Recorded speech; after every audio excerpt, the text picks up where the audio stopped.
Welcome to Bristol Street Motors. I'm here today driving the all-new Cupra Leon Estate. Now this vehicle is the 1.4 hybrid with 245 PS.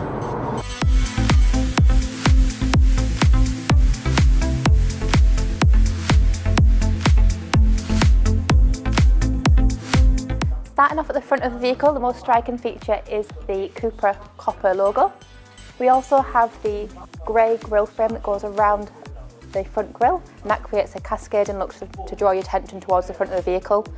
We've got front parking sensors that will also go onto the side of the vehicle for park assist, and finally the full LED headlights and also LED fog lights at the bottom. The vehicle has a 19-inch multi-spoke alloy wheel that's finished a machine finish which is black and silver, which really creates your attention and to look at the vehicle. You've also got the Cupra brake calipers and the Cupra logo in the centre cap. So as this vehicle is a plug-in hybrid, we've got a charging port right here, and that will give you around 32 miles of emission-free driving in around 4 hours off a home wall box. So your folding wing mirrors, they're also heated and they've got the built-in indicator which is full LED. Keyless entry, which means that you can unlock and lock the car from just a metre away. And we've also got the gloss black window surrounds, gloss black roof rails and the privacy glass across the back. We have the triangle LED taillights, also the full LED coast-to-coast lighting which really draws your attention to the back of the vehicle. Reverse parking sensors and rear view camera, and the Cupra logo also doubles up as a boot latch. The Cupra Leon Estate has a fantastic size boot. This compromises of 470 litres. As you can see, the loading area is nice and flat, and it is also possible to fold the seats down just by simply pulling these triggers.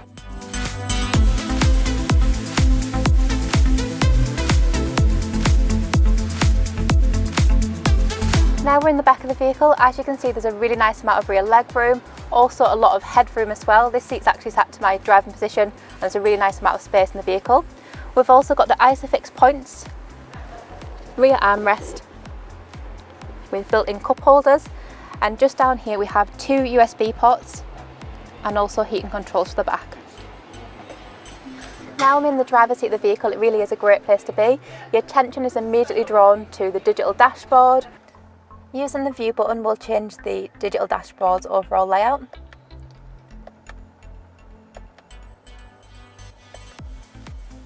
Then simply using the arrows to the left and the right, you can then change what you see in each section. We've also got the copper stitching across the steering wheel. The controls on the left hand side are simply for cruise control. The car also does feature the paddles on the back, and that's just simply shift down or shift up a gear very quickly. And the controls on the right hand side are for the digital dashboard. And that copper trim also runs across the heater vents on each side. We've got the wraparound lighting, which is simply mood lighting that you can change the colour of. In the centre of the vehicle we have a 10-inch touchscreen. This button here is for the main menu, and built into the touchscreen we have the satellite navigation. With the satellite navigation it is possible to search for destinations nearby, view your map on the screen too. This button takes you back to your main menu, and we've also got built into the system both DAB and FM radio.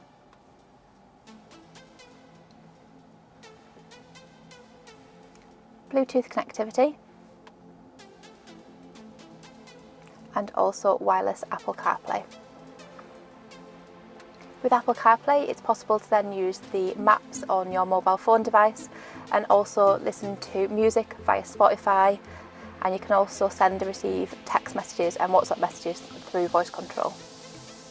Under this tab right here, we have the vehicle's driving data. That's where you can simply view the vehicle status, your driving data from the last journey, long term and also since refuel. And under this tab just right here, this is the vehicle tab where you can view a lot of your different assistance systems, also change your driving mode profile. So we've got on there the parking, which is just simply for your parking sensors both front and back, and the car also has park assist where it would self-park. Under smart assistance, that's where you can turn the lane assist on or off. And under driver alerts, we've got the eco assist and also the driver alert system. Under the Drive Profile tab, that's simply where you can change your driving modes. Now the Cupra Leon also does have dynamic chassis control, so you can simply set your own driving mode profile up, so an individual driving mode, and change the suspension, steering, engine sound and air conditioning settings. With the Cupra Leon, it is also possible to select your own individual driving mode. That basically means that you can have the bits that you like the most. So for example, if you wanted to have the sport suspension but soft steering, then you can create your own personalised driving mode. So this vehicle is a hybrid. Under the battery tab just there on the left hand side, that's where you can simply choose whether you want to drive the vehicle in electric or hybrid mode. So for example, at the moment, the E mode, the vehicle would just use electric only. When you press the hybrid, that would then use both drives optimally, so that would then use your electric and also the engine together.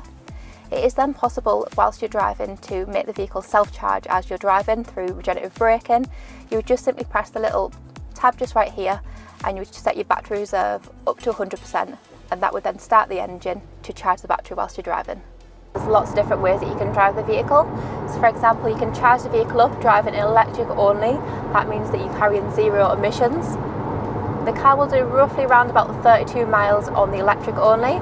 After that, it will then just switch on to the petrol engine, which means that you don't need to worry about running out of charge. You could then drive the vehicle in hybrid, and hybrid mode will simply use the electric motor and the engine together. That will simply use a little bit of both, but give you really increased miles per gallon, especially for longer journeys.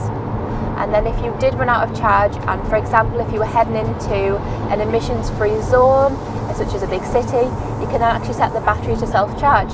So for example, you can set the battery to self-charge to 50%. That means if you get to the emissions-free zone, you can then run on the electric. Also under the vehicle tab, we've got the background lighting, which is simply the wraparound lighting that goes all the way across the dash and into the door cards. You can simply change the colour of those lighting to suit your individual mood. And under the vehicle tab, that's where you can change some of your vehicle settings, such as your light settings, mirrors, so you can set those to fold in when the vehicle's locked, and also your central lock-in and tyre pressures. The climate control system is built into the touchscreen, so you simply press the little fans at the top there. That's where you can simply change the fan level. You can also change the temperature by using the touchscreen, or alternatively there's a slider bar along the bottom where you can just simply move your finger along and that'll change the temperature too.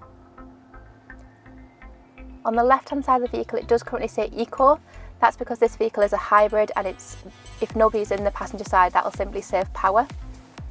But you can turn that on just by using this touchscreen slider. It is also possible to change the heating controls through voice command, so you would just say the relevant gesture and the car would then perform that task. Hola, hola. What can I do for you? My feet are cold. No problem. Warming feet at the front. Another feature of the Cupra range is the CUPRA Connect App. On the CUPRA Connect App, you can check various different vehicle settings, such as if your vehicle's locked. For example, if you forget to lock your vehicle, you can just simply press lock or unlock. You can also set your air conditioning temperature. And on the hybrid option, you can set the window heating, so the car will be ready defrosted for you on a cold winter morning. The sport style bucket seats also have the contrast stitching in copper with the leather on the outer edges, and they really hold you into the seat, especially for handling and corners. Moving on down the vehicle, you have 2 USB-C ports. The start button, which means the vehicle does have keyless entry, so you can just simply press the button to start the vehicle. And you've also got the automatic gearbox, which is just simply right here. To pop the vehicle into drive, you'd simply pop your foot on the brake, pull it back down into drive. We've then got N for neutral and just up for reverse. This vehicle does have a rear camera, so that would light up on the screen there. The vehicle also features the electronic parking brake, which does have the auto hold function for perfect hill starts each time. Moving on down from the handbrake, you've got 2 large cup holders for your morning coffee, and you've also got the centre armrest, which features a storage compartment underneath. So when I hit a corner, I know the car will go around it with ease. The steering is really sensitive but also really responsive. If you'd like any more information on any of the Cupra range, just log on to bristolstreet.co.uk/Cupra.